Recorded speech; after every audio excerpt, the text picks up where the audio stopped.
If the YouTube app is not working on your iPhone, here's how to fix it. Start by closing the YouTube app completely, swipe up from the bottom of your screen, find YouTube in your app switcher and swipe it away to shut it down. Next, open settings. Now scroll all the way down until you find the option apps. Now on the apps, find YouTube and launch it. Now here you'll need to grant all the permissions for YouTube, like microphone, local network and any others. If any of these are disabled, YouTube may fail to load or function properly.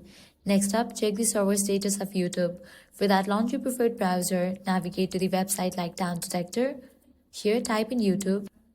Now, click on the YouTube option.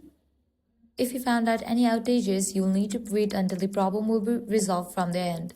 Next up, what you want to do is clear cache for the YouTube. For that, launch settings, go to the option General, head over to the option iPhone Storage. Now navigate to the option YouTube, click on the option of Float app, click on a Float app, wait for a few minutes and then click on Reinstall app. This forces your iPhone to download the latest version of YouTube and clears out cached files and glitches.